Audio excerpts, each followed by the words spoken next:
Trading cards have certainly been one of the hottest products this year. I'm sure if you're already in the reselling game, or even if you're just now getting into it, you've seen how popular a lot of the trading cards have been this year. And I'm sure we've all had our occasions going by the trading card section and the entire shelf being empty. Which is why I wanted to go more in depth on 5 different ways you can make money with trading cards. Most of these ways are still going to have you source the items from retail shops, as that is the best way to make profit off of basically anything when you're selling it at such a high price. It's going to be a little bit harder to try to find deals on Facebook or even in your local card shops, so a lot of what we're doing is going to be going off of what the retail shops are selling them for. Of course, one of the simplest ways you can make money through cards is ripping them yourself, just going ahead and opening up the boxes or packs that you buy at the stores. Especially if you're buying hot products that are going to have a lot of resale value down the line. If you're looking for one of those specific players that's going to net you a lot of money in the long term, that option might be worth it.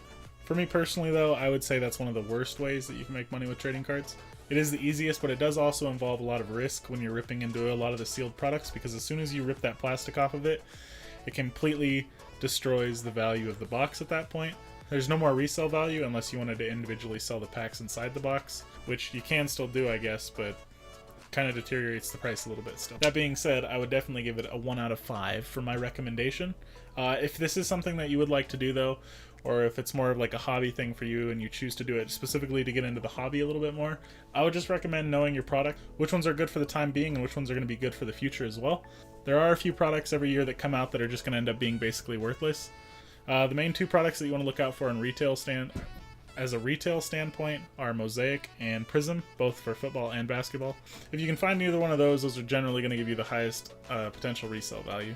Option number 2 is hunting retail and just going and flipping it online, whether it's through eBay, Facebook Marketplace, LetGo, whatever you guys want to sell it on, it doesn't really matter. In most places there is a decent amount of people looking for cards, whether it's just collectors or people holding for the long term.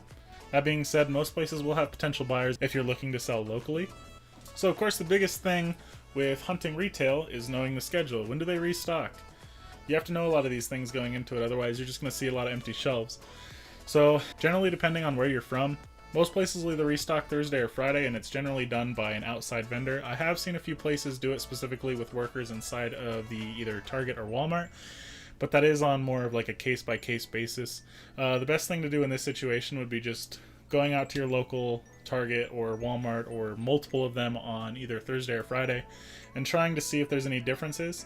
The best way to do that is take a picture the day before, either whether it's on Wednesday or Thursday if you know they don't stock on Thursdays, and compare it to what it looks like the next day. If it does look like there's restocking done, you kind of narrow down the window until you figure out exactly when they do restock, or maybe one day you'll just luckily go in and see the restocker stocking it.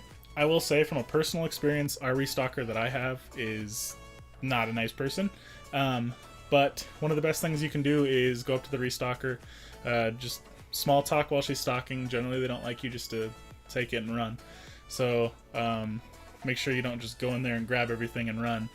But I would definitely try to talk to your restocker and kind of see what they're in control of. If they do the whole area, if they do everything on Fridays, just ask them some questions.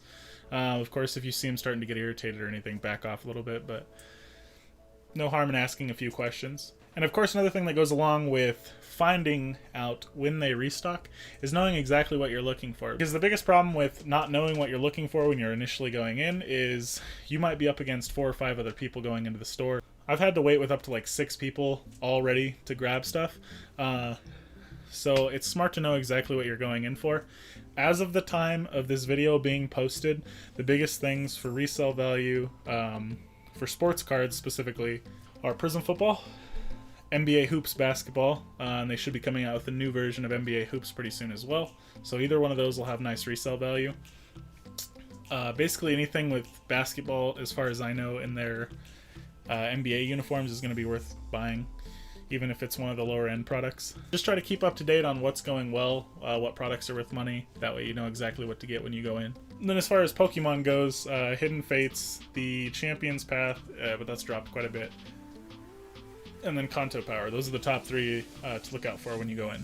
Coming from someone who sourced a lot of products, a lot of sports cards and Pokemon cards specifically, from Walmart and Target over the last year, I would definitely recommend this one. Probably one of my highest recommendations at a 5 out of 5.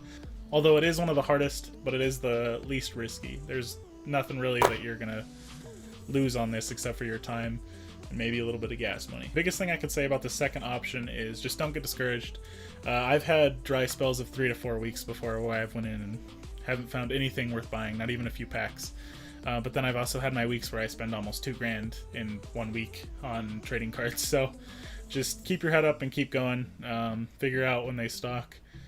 Try to talk to someone who might know a little bit more in your area. I've reached out to card shops, stuff like that. Some of them know. Some of the owners will hit up restocks if they can. That's honestly up to you. Speaking of card shops, that is another way that you can actually get a decent amount of money without having to ship them out, is actually just hit up your local card shops and let them know, hey, I've got this, this. Are you guys looking to buy any? And most of the places that I've hit up have been willing to buy at least a little bit off me, and I've also gotten rid of complete inventory just by calling a place and asking if they're willing to buy. And that was very competitive pricing as well. Usually when I offer it locally or to a card shop, I'll cut them a deal, basically just discount what it would be shipping cost, basically just to get everything out at once. Alright, next up, we're just going to go with investing. One of the best ways to make money with cards is just simply by investing. A couple of the easiest ways to do this is just know what product, sport, and player you're buying into. As long as you make smart decisions with this, you shouldn't end up losing any money, unless it's out of your control, of course, via injuries or off the court, off the field kind of situations. It is possible that your investment could go wrong, specifically just because of an injury in real life. One of the biggest things for investing is, if you truly want to invest, I would make sure that you at least watch a little bit of the games, specifically for sports card investors. That way you kind of know exactly how they play. There are a few different player types that generally last longer than others, specifically for basketball and I guess football as well, for like mobile quarterbacks, things like that. But always trust your gut. Your gut's going to be the biggest thing, telling you whether or not you should invest in a certain player or basically product, anything that you want to invest in. For football specifically, quarterback is key. When you're investing in football, 99% of the time you're going to want to invest in a quarterback.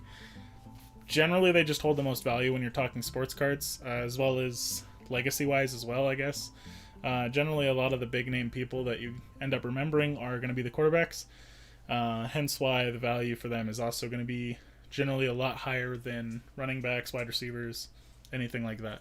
For investing, though, generally you have a little bit better times where you can get things cheaper value than you would normally. Your best times are going to be off seasons during sports. Generally the cards will dip a little bit in value, sometimes, give or take. You kind of have to watch the markets. Another big time to invest, this is a little bit riskier because there's two ways you can go here, either sell or invest. When a player gets injured, like Joe Burrow, John Morant the other day, his wasn't anything serious, but we already saw a dip in value for his cards as soon as he got that injury.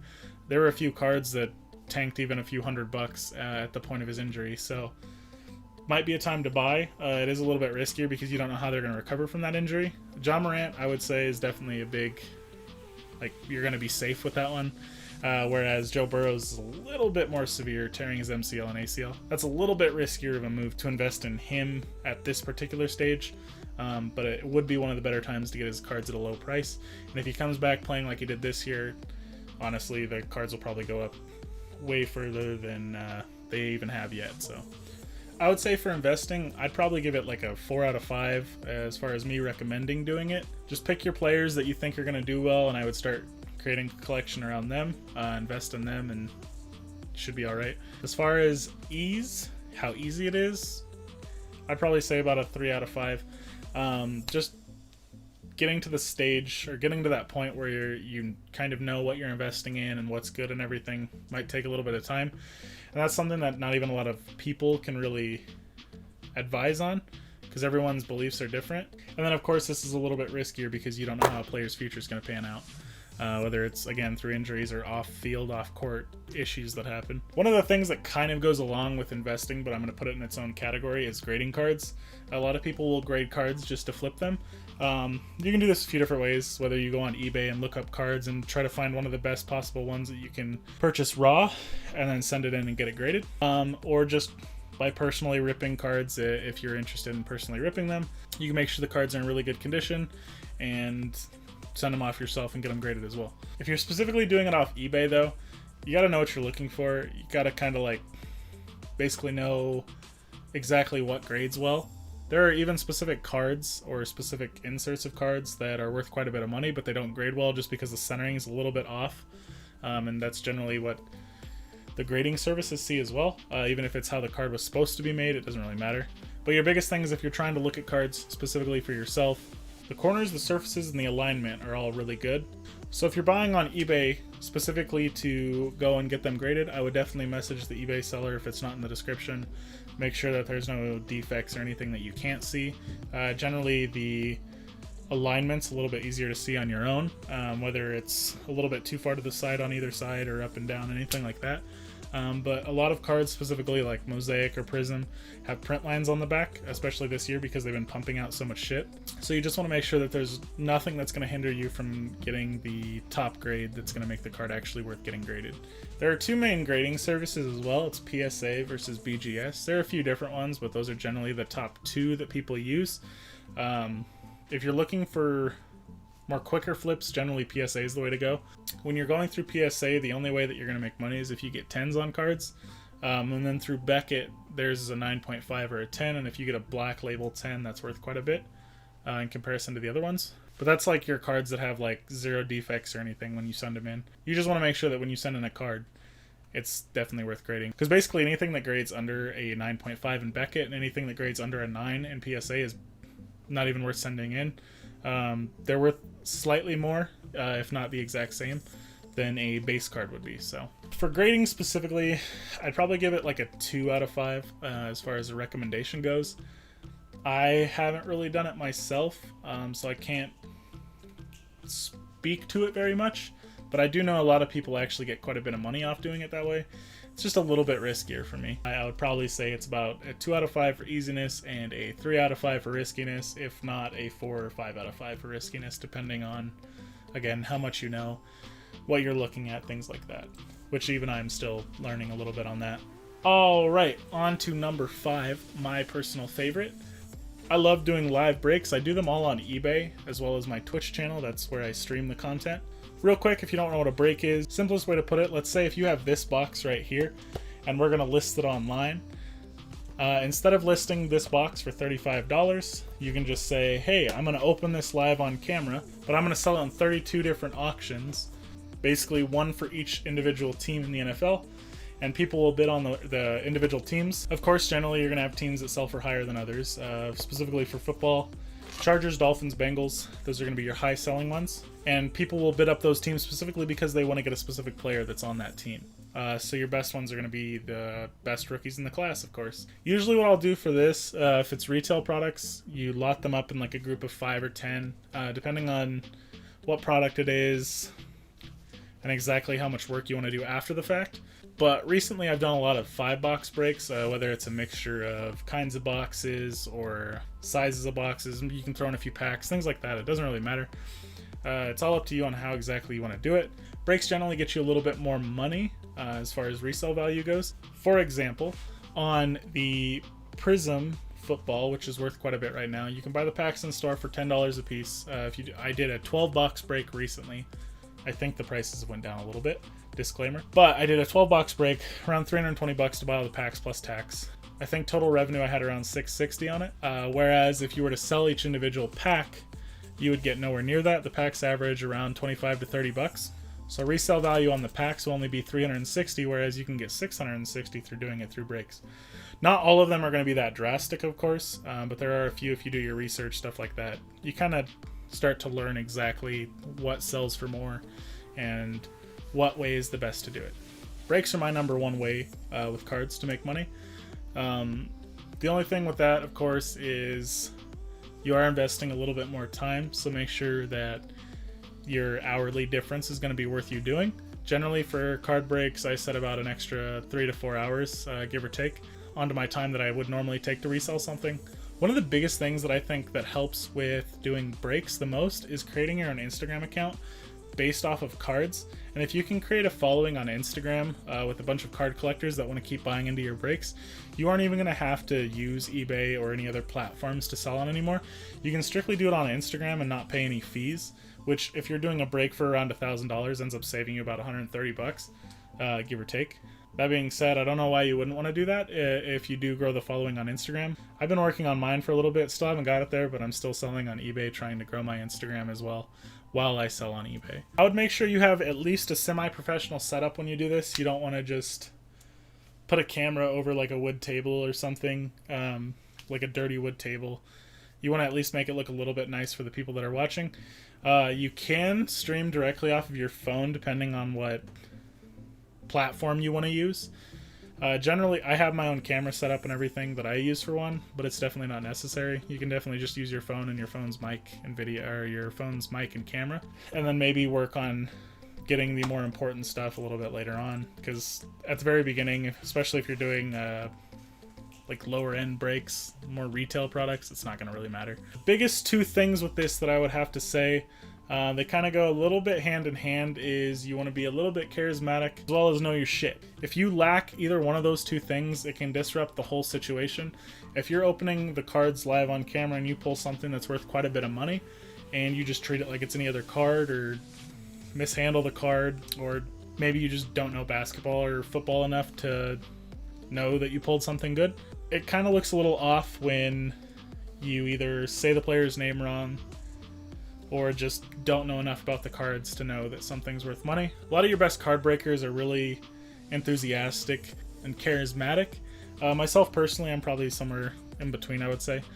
You don't really need to be that like person that goes crazy every time you pull something mediocre to good, but you should at least know what you're talking about and definitely be a little bit happy if you pull something crazy. That's one of the reasons a lot of people buy into breaks, besides getting a specific team for a little bit cheaper of a price, is the whole being able to watch someone else open them, the reaction, the surprise, being happy about it, that you may not get just from you specifically opening them alone. So just make sure that you treat it like it's something exciting, because it is. For breaks, I would definitely say 5 out of 5 would recommend, as long as you're capable of doing it. That being said, I would say around a 3 out of 5 as far as ease of doing it, as long as you know sports. And if you start getting a little bit more into cards, it's definitely not a hard thing to do. There's absolutely no risk in it. You might get a few assholes that don't pay, or you could end up damaging the cards and getting negative feedback, things like that, but it's really not that bad. And if any of you guys are curious exactly what my setup looks, or exactly what I do for my setup, for card breaks specifically, or if you guys just want to know a little bit more on exactly what to do for card breaks, because there are a few different kinds that work in different situations, things like that, that I would recommend for different products, for different things, different value points, things like that. There's definitely different ways to do it that you can maximize your money a little bit more. If anyone wants a full in-depth video on that, go ahead and throw it down in the comments, leave me a like, and I'll make sure to upload that as soon as possible. It is something that I probably will end up uploading anyway, but I love the support. That's my video on 5 ways to make money with cards. If you have any questions or want to leave me any feedback on the video, go ahead and put that down in the comments as well. Leave me a like if you did like the video, as well as subscribe if you haven't done that already. I appreciate everybody watching. Now go get that bag.